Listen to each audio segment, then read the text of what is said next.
Ever since the 2015 debut of Hideo Kojima's Metal Gear Solid 5 The Phantom Pain, fans have struggled to put the game's often indirect, even secretive pieces together to see the wider whole. Join me, Jorin Lee of Futura Sound Productions, in this electronic virtual essay as I make the case for something massive about the implications of the game's storyline that nobody has yet to figure out. And it involves Liquid Snake, aka Eli, the clone of Big Boss, and the antagonist for the rest of the series, and specifically how he relates to Phantom Pain's villain, Skullface. Spoilers to follow.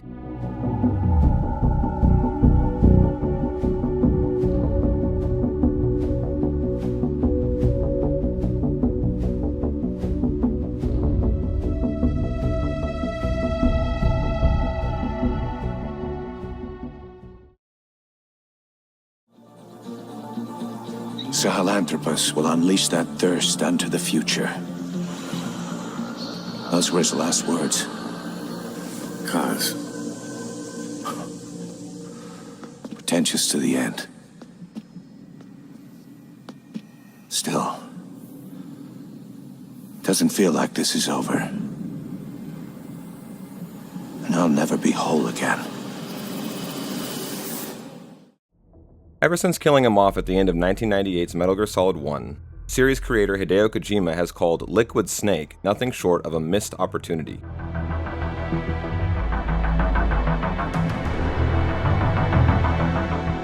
Bringing the character back in different iterations, it wasn't until The Phantom Pain that we got to experience the real Liquid again, not as some mental doppelganger or duplicate, but the real deal. And boy, did we get more than we really realized here. And hints towards Liquid Snake start much sooner than most realize too. The Phantom Pain opens with what is, easy to miss though it is, the first case chronologically of there being two snakes. Not Solid or Liquid Snake as we saw in MGS1, but in this case, Ishmael and Ahab, both of them versions of the legendary mercenary Big Boss. The woman, we gave her a light. She took the short way down. Who are you? Who am I? You're talking to yourself. Been watching over you for 9 years. You can call me Ishmael. There's the ostensibly real Big Boss, Ishmael, and you, Ahab, his mental duplicate and placeholder, his body double on the world stage. Stop impersonating him! This, of course, foreshadows how Ocelot will become Liquid's doppelganger by the events of MGS4. It's just all these connections to the later games aren't exactly made clear by Phantom Pain until you complete the entire game. Now, with this intel, we can cross-reference with certain hints that were given visually to convey how Liquid Snake or Eli fits in. But first, a quick overview of this character's role and actions in the plot of the game.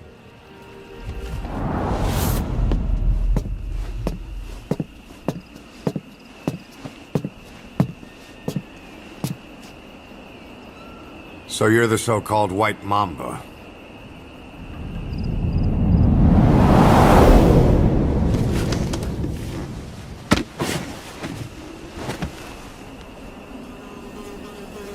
Something tells me that's not the name your parents gave you.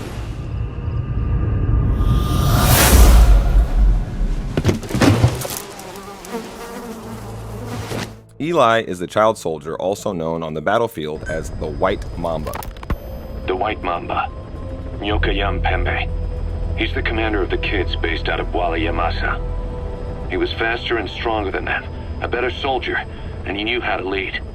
I guess somebody wished upon a star, because their savior turned up like stardust straight out of the blue. Word of the infamous White Mamba spread fast. We have no idea where he came from or what he's experienced. The kid's a huge blank. But I'm sure you'll know him when you see him. The White Mamba, a fierce commander in his own right with a clear resemblance to the real Big Boss. Brought onto Mother Base following an outbreak of the Kikongo strain of vocal cord parasites. Don't kill him.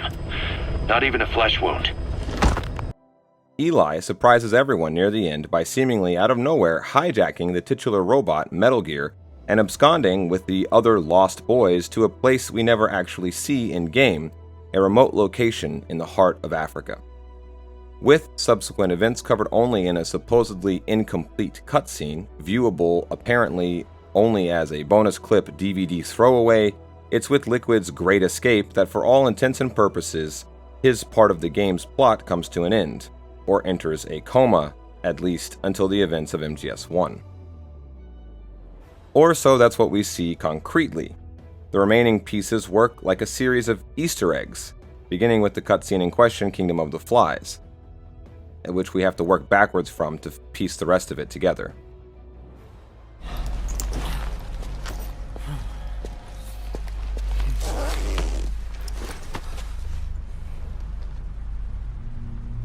He'll be all right. The vest took the bullet. Get him on the chopper. We'll patch him up at base.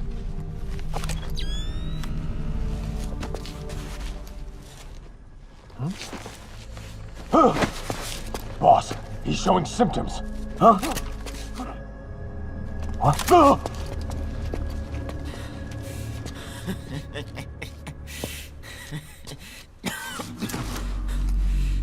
I was created by Cipher.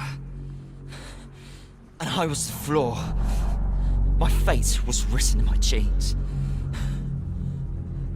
I'm the loser. You. All because of you.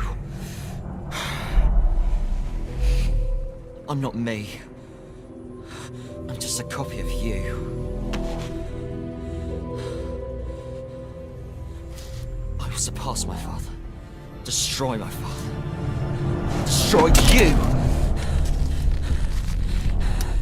I'll kill all of Cipher. I'll destroy your precious world.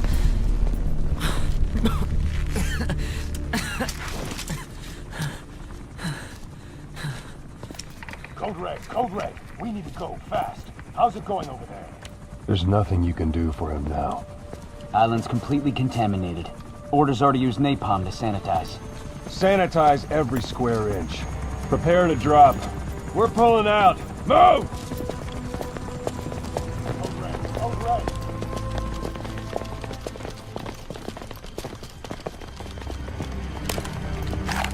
Live.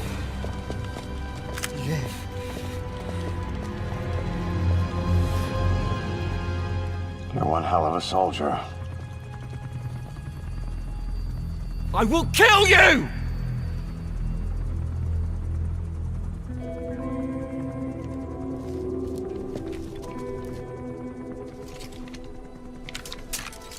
That's right.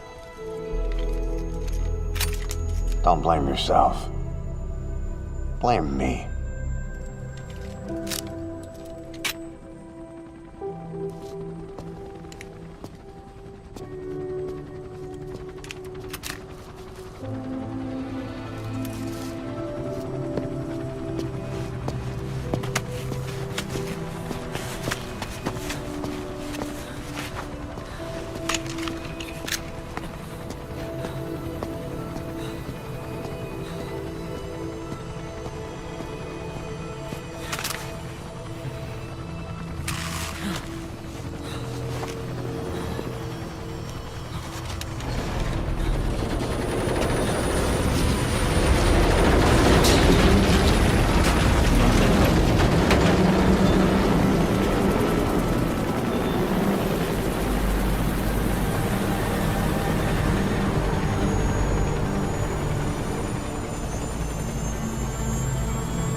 Not yet.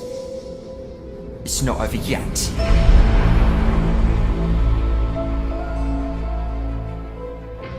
While I could easily reconstruct with painstaking precision all the little giveaways offered by that cutscene, that's not my focus, strictly speaking, today. We already have enough ground to cover as it is. No, today, first and foremost, I want to talk about the two characters that you rarely see mentioned together, Liquid, or Eli, and MGS5's own antagonist, Skullface. I will vanish from human memory. Snake! But the thirst for revenge that I have planted will infest the system! But I live on through this arm! No one can stop it now! No, Skullface and Eli don't really have much screen time, not really any screen time, together. But a careful analysis of the cutscenes for missions like Skullface and Sahelanthropus reveals the two are much closer than you might think. Put simply, almost everything Eli will grow up to do as Liquid Snake, he evidently learns from watching Skullface, from his experiences alongside our organization in this game, Diamond Dogs. Just as we, Venom Snake, go on to become a fully realized version of Big Boss, Liquid, too, will follow a similar path.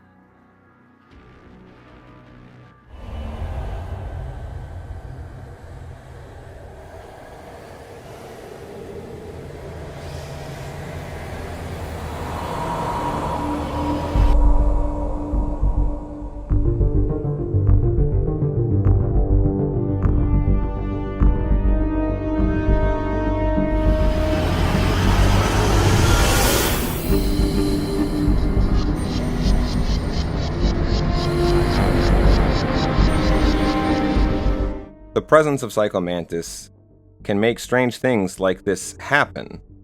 Visual distortions and hallucinations and such, which we saw very prominently in the first mission of the game.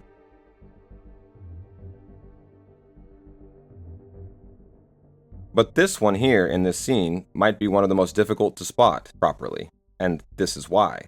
Because it's so important to cracking the secret code of MGS5, one of the most secretive and spy-laden games in history.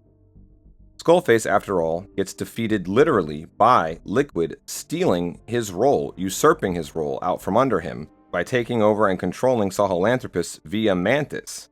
Wait!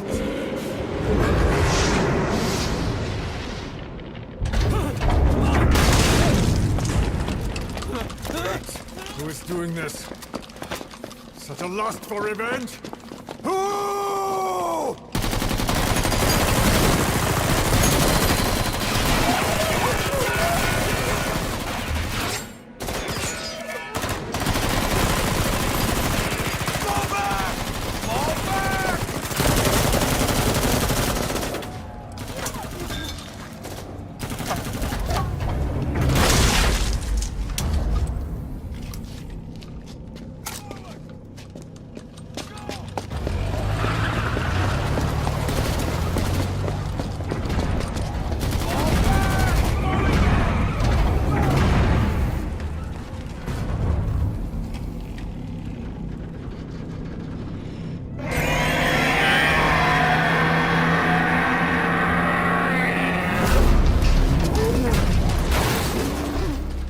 Liquid, or Eli's lust for revenge in that moment, amplified perhaps by his proximity to Psycho Mantis, becomes far greater than Skullface's, and therefore he gains control.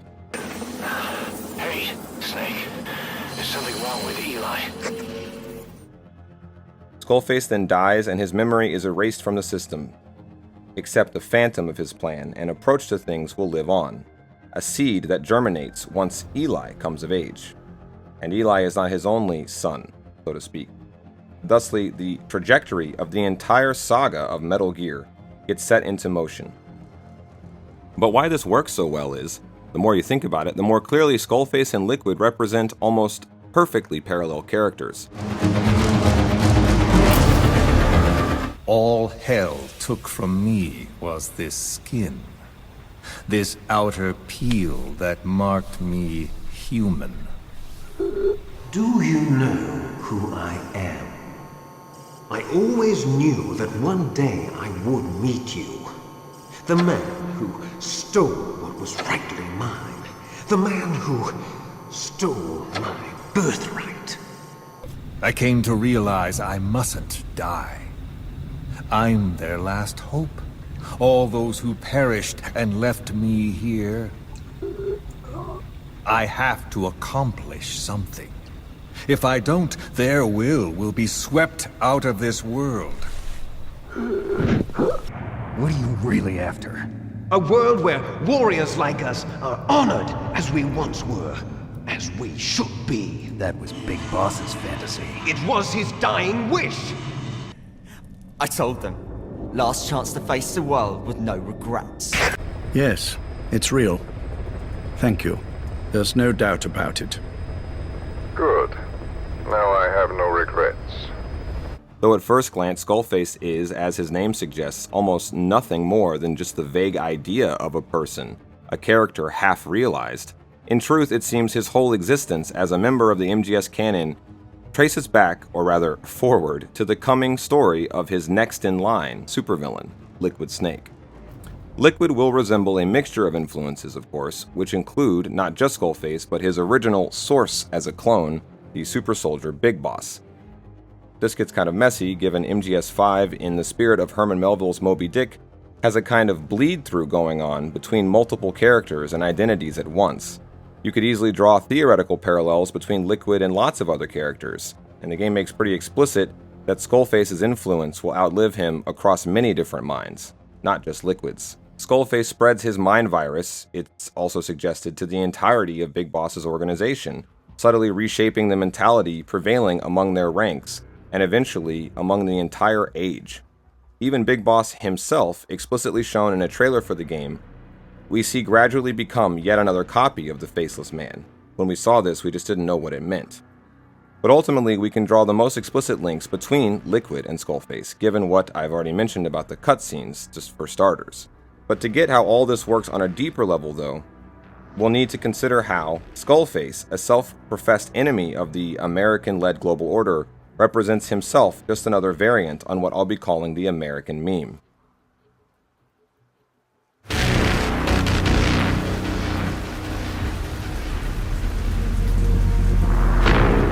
The central idea animating MGS5 is that words are on some level a life force all of their own.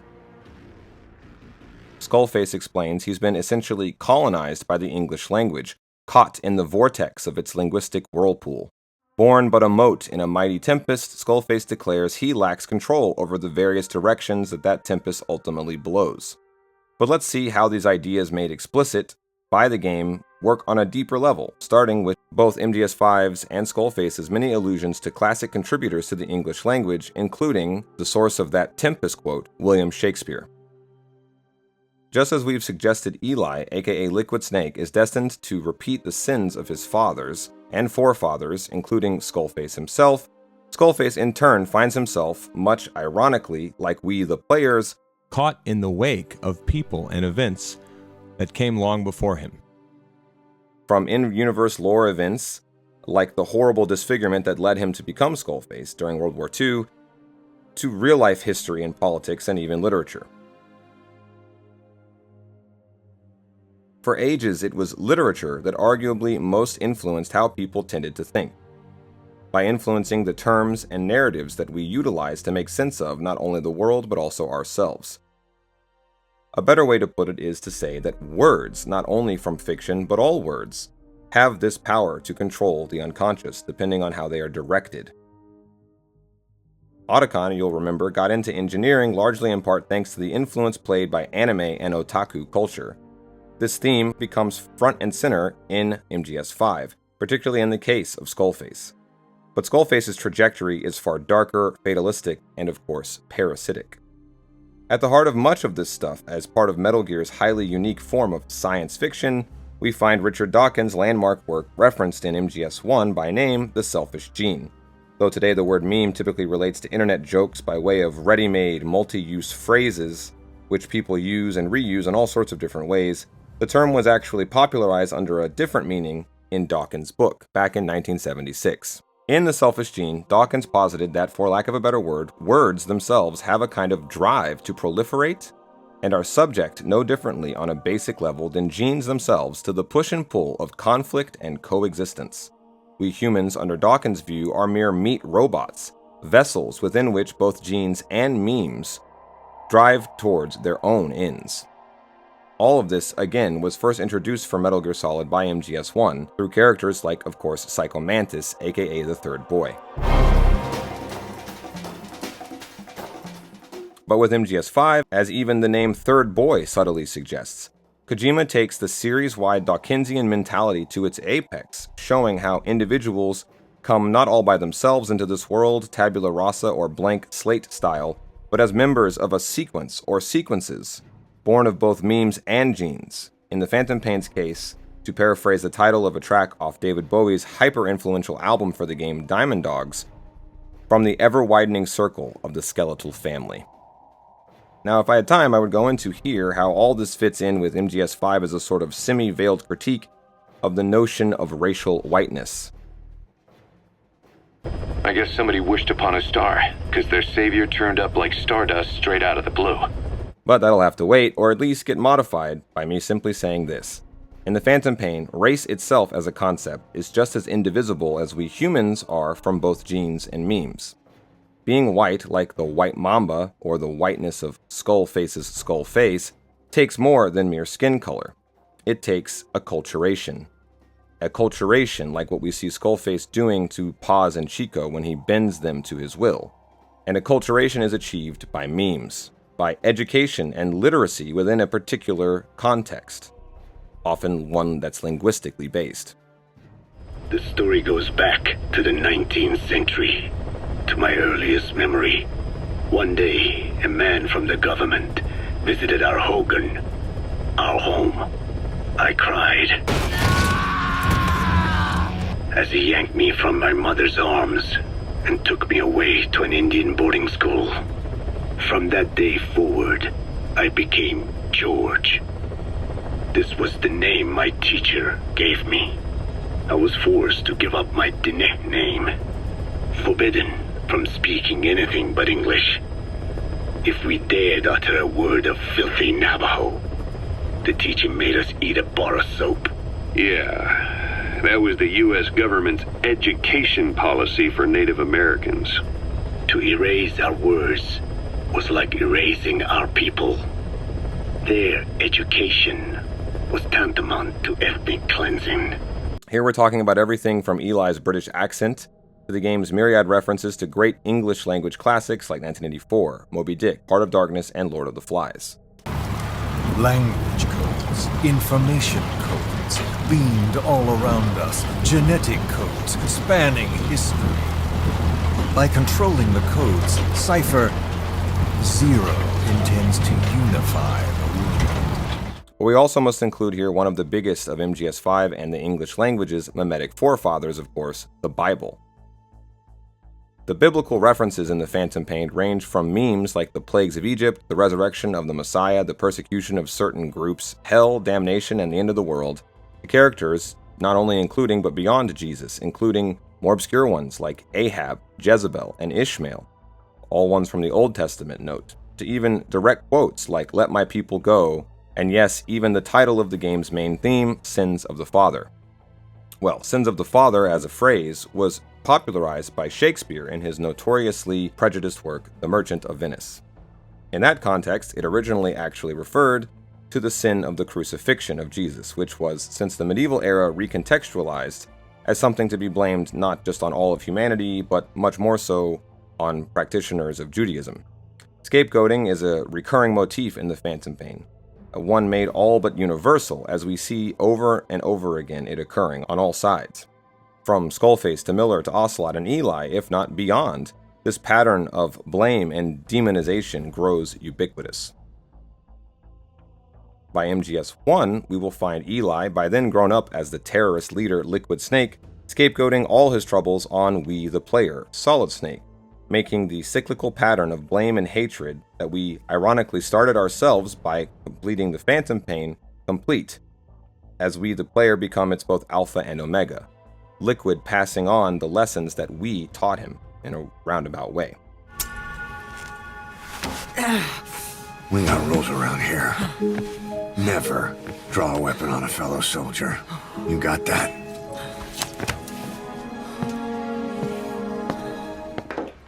You'll get your boys back.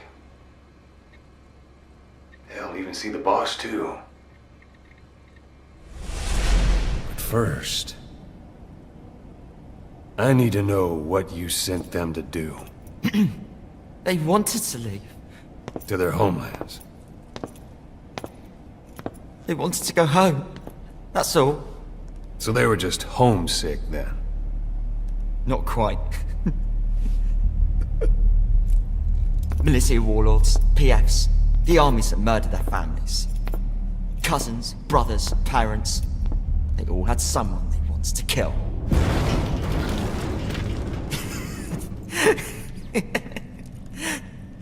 I told them, last chance to face the world with no regrets. Last chance? You better be ready for your drag back here. Ready to face the world as enemies. As Solidus will say in MGS2, we become trapped inside the never-ending spiral of our own looping double helix.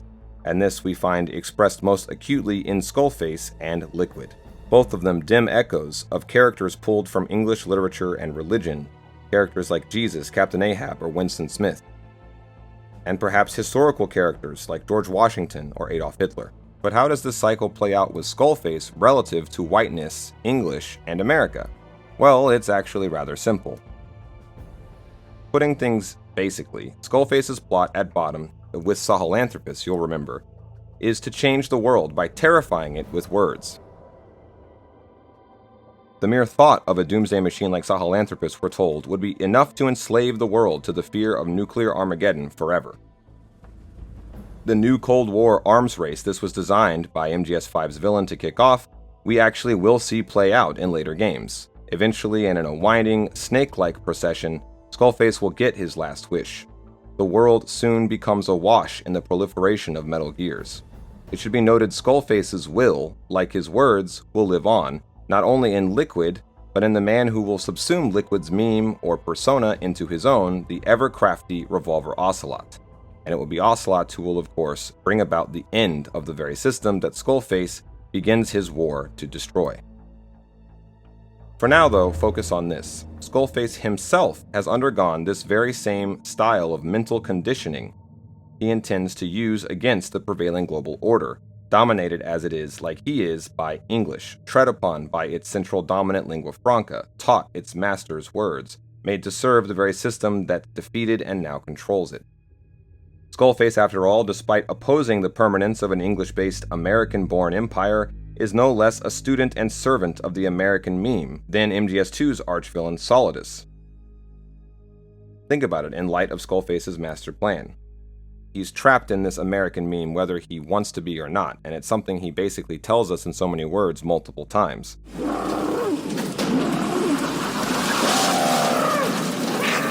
the world finds out about Sahelanthropus, Skullface will have won. His plans won't become reality. He won't even need to use nukes. That thing's mere existence would be enough to enslave humanity to the fear of nuclear Armageddon. It would tear the world apart. We don't always get our way. I was born a tiny mote in a mighty tempest, and until those winds abate, all I can choose is how to act when they blow me this way or that. Sahelanthropus will take the first giant step into a brave new world. It is the bell with which a world trodden upon by words declares its independence.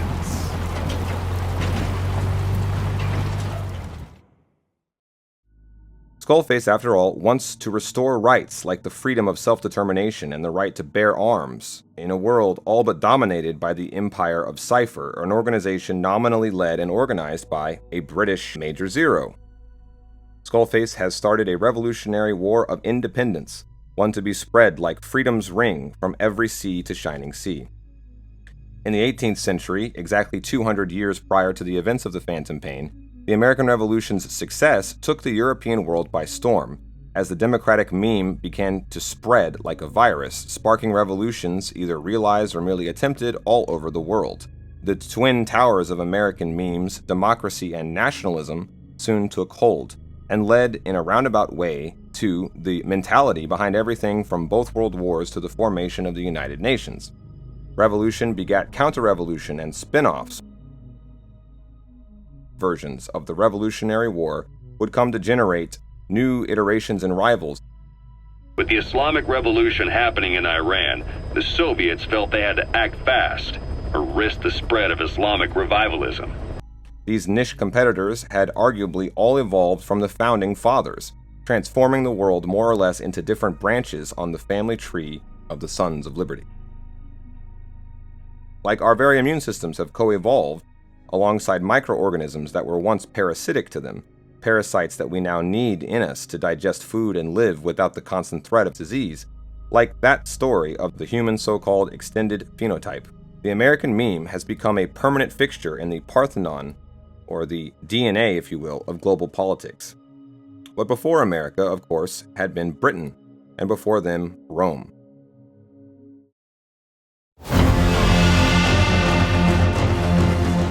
All of this hopefully explains the brilliance of MGS in general and MGS5 in particular, especially in light of characters cursed by things they cannot control, like Liquid and Skullface. Characters who, despite their lack of control, try to rage against their fate, to live life on their own terms, whether we want to brand them hero, villain, or something in between. Metal Gear remains a saga depicting civil war within a single family tree, among variations from Ishmael and Ahab to Solid Snake and Liquid Snake, variations on one and the same code or meme, same gene, scene, or theme. What Skullface begins, Liquid and through him, Ocelot will end. And that is the secret importance of Eli, his inclusion in the game, and Skullface, relative to his role in shaping everything that happens in the series that comes after this game. Well, that's about it. I hope that that's cleared some things up about the game, and I look forward to continuing to talk about MGS5 for as long as I can, because there's just so much to say here. Until next time, boss.